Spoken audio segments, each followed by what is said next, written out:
सीढ़ियाँ उन्हें मुबारक हो जिन्हें सिर्फ छत तक जाना है, मेरी मंजिल तो आसमां है, रास्ता मुझे खुद बनाना है। एक बार असफलता मिलेगी, 2 बार मिलेगी, 3 बार मिलेगी, हर बार नहीं मिल सकती है, जितना किस्मत कुरूप नहीं हो सकता। हाल ही में उत्तर प्रदेश के कितने हस्तशिल्प उत्पादों को GI टैग मिला है? बहुत इंपॉर्टेंट है ये प्रश्न भी, बहुत इंपॉर्टेंट। जैसे अपने बिहार में मखाना हो गया, मछली, इस तरह की चीज़ों का हो गया। तो दोस्तों नमस्कार, कैसे हैं आप लोग?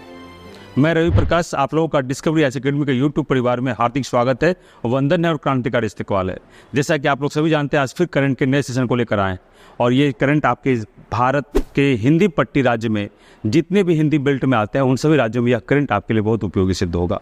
साथ ही मैं यह भी बताते चलूँ, ये जितने भी करंट के सेगमेंट हैं काफ़ी महत्वपूर्ण तरीके से तैयार किया जाता है, जो आपके विभिन्न परीक्षाओं में, आने वाले आगामी परीक्षाओं में काफ़ी लाभदायक सिद्ध होगा। तो चलते हैं, इसी कड़ी में हम लोग करंट के सेशन को शुरुआत करते हैं और देखते हैं आज का पहला प्रश्न क्या है। प्रश्न है, हाल ही में कौन सा देश मेगा हवाई अभ्यास तरंग शक्ति की मेजबानी करने की योजना बना रहा है? आप लोग उत्तर दीजिएगा। ए ऑप्शन में है भारत, बी में है अमेरिका और सी में है चीन और डी में है रूस। आप लोग उत्तर दीजिएगा। इसका उत्तर होगा ए भारत। याद रखिएगा, मेगा हवाई अभ्यास तरंग शक्ति की मेजबानी करने की योजना भारत बना रहा है। इसी कड़ी में यह भी जानना महत्वपूर्ण है। अब हम लोग देखते हैं इसका व्याख्या क्या है। याद रखिएगा, इसके तहत जो इसमें सबसे महत्वपूर्ण बातें हैं कि इसमें 12 वायुसेनाओं के आने की उम्मीद है। इसमें 12 वायुसेना के आने की उम्मीद है। और सबसे महत्वपूर्ण बात क्या है? महत्वपूर्ण बात यह है कि यह बहुराष्ट्रीय हवाई अभ्यास होगा। सबसे ध्यान रखेंगे, यह बहुराष्ट्रीय हवाई अभ्यास होगा। इस अभ्यास का फोकस एक दूसरे के सर्वोत्तम प्रथाओं को आत्मसात करने के लिए भी होगा। तो ये सब ध्यान रखने योग्य बातें हैं। इसी कड़ी में हम लोग चलते हैं, दूसरा सवाल की ओर देखते हैं। दूसरा सवाल ये तो क्लियर हो गया, इसका उत्तर होगा भारत, बाकी मैं इसका व्याख्या बता दिया। दूसरा सवाल है, हाल ही में किस राज्य सरकार ने वन टैप वन ट्री अभियान का शुरुआत किया है?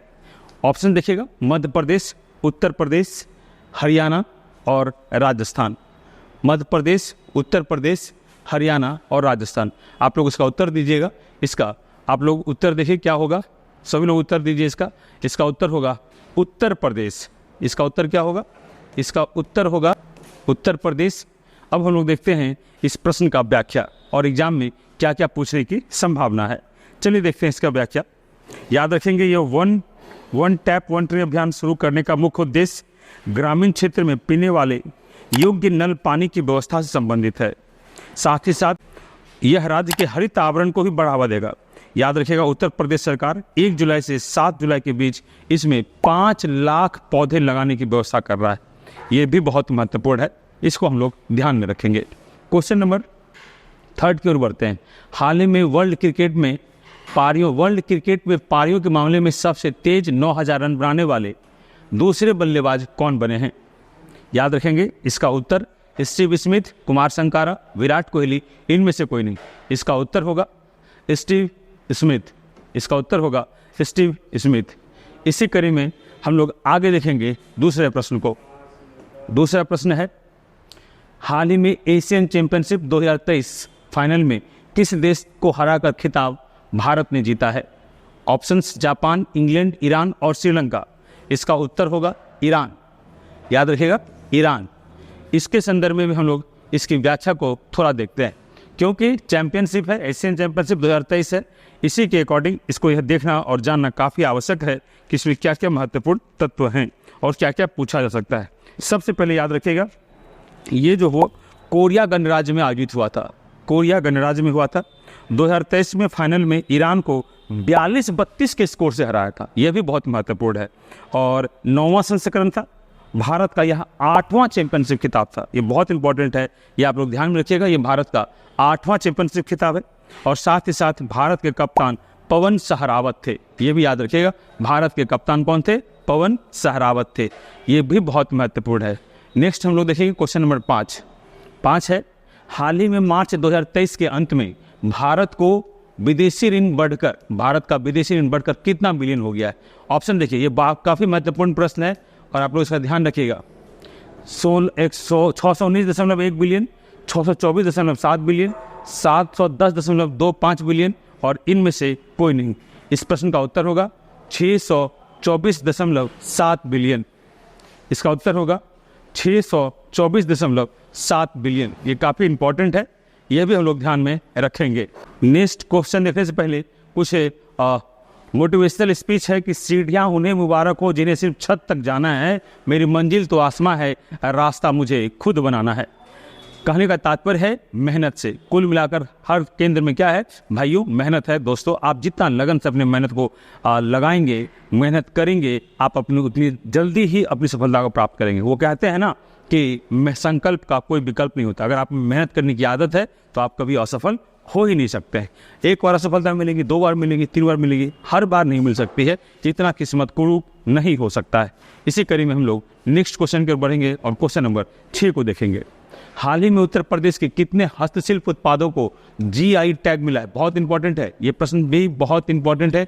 देखा जाता है जो भी उत्तर प्रदेश राज्य से संबंधित हैं वो, और भारत के अन्य राज्यों से भी संबंधित हैं वो। इसका उत्तर आप लोग कमेंट में दीजिए, देखता हूँ कितने लोग इसके उत्तर को जानते हैं। हाल ही में उत्तर प्रदेश के कितने हस्तशिल्प उत्पादों ने इसका टैग मिला है? तो याद रखिएगा इसका उत्तर होगा 7। इसका उत्तर क्या होगा? 7 इसका उत्तर होगा। हम लोग ध्यान रखेंगे।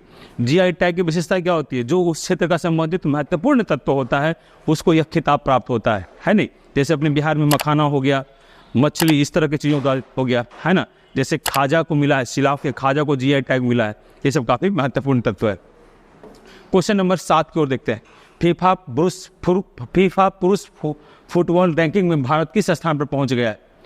A है 9वां 90, B है 94, C है 96 और D है 100वां। इसका उत्तर होगा D, 100वां स्थान पर भारत जो है पहुंच गया है। इसी कड़ी में हम लोग नेक्स्ट क्वेश्चन देखेंगे। 8वां क्वेश्चन, ऊर्जा संक्रमण सूचकांक किसके द्वारा जारी किया जाता है? बहुत इंपॉर्टेंट है ये ऊर्जा संक्रमण सूचकांक। ये प्रश्न जो है मेरा अनुमान है कि किसी न किसी परीक्षा में पूछा जा सकता है। इसका उत्तर होगा विश्व आर्थिक मंच। ये ध्यान में रखेंगे, इसका उत्तर होगा विश्व आर्थिक मंच। अगला देखेंगे हम लोग। हाल ही में तमिलनाडु राज्य के कोयम्बटूर जिले में नवनिर्मित राजधानी संघ भवन का उद्घाटन किसने किया है? A, Ashok Gehlot, B, Sachin Pilot, C, Shakuntala Rawat और D, इनमें से कोई नहीं। इसका उत्तर होगा शकुंतला रावत। इसने इसका उद्घाटन किया था। ये इनकी तस्वीर है, हम लोग ध्यान रखेंगे। क्वेश्चन नंबर 10, जैसा कि हम लोग हर रोज आप लोग के लिए लेके आते हैं और आप लोग कमेंट में इसका उत्तर देते हैं। चलिए आज हम लोग प्रश्न देखते हैं। कल के लिए आपका क्या प्रश्न है? कल के लिए प्रश्न है, हाल ही में संकटग्रस्त श्रीलंका के लिए कितने मिलियन अमेरिकी डॉलर की बजटीय कल्याणकारी सहायता को विश्व बैंक ने मंजूरी दी है? ये आपका होमवर्क है। कल आप इस प्रश्न का उत्तर कमेंट बॉक्स में देंगे और मैं सभी का नाम अपने यूट्यूब चैनल से उनको लूँगा। साथ ही साथ कल जो हम लोगों ने प्रश्न आपको दिया था उस प्रश्न का उत्तर देखते हैं। तेंजिंग नॉर्वे राष्ट्रीय साहसिक पुरस्कार किस मंत्रालय द्वारा जारी किया जाता है? इसका उत्तर होगा D, युवा मामले और खेल मंत्रालय। देखते हैं कितने लोगों ने सही उत्तर दिया है। काफ़ी लोगों ने सही उत्तर दिया है। देखिए इसका उत्तर है D। देखिएगा कौन कौन दिए। राजेश कुमार सही उत्तर दिए, फिर शिवम सॉरी सही उत्तर दिए, अनमोल दिए हैं, रोहित दिए हैं, टाइगर भाई दिए हैं, राजेश कुमार दिए हैं, फिर रणधीर झा दिए हैं, फिर मनीष दिए हैं, दिनकर दिए हैं, केशव दिए हैं, सुमित, श्रेया, कुंदन, आरती और पूनम, पिंटू, सानुप्रिया और शगुफ्ता शाहीन, है ना। तो इतने लोगों को बहुत बहुत दिल से धन्यवाद। इन लोगों ने सही उत्तर दिया है। साथ ही साथ आप लोगों को बहुत बहुत धन्यवाद, आप लोगों ने सही उत्तर दिया है। आप लोग अगर चैनल पर नए हैं तो आप लोग ढेर सारा प्यार आशीर्वाद दें और चैनल को सब्सक्राइब करें, लाइक करें। धन्यवाद। मिलते हैं हम लोग कल के वीडियो में।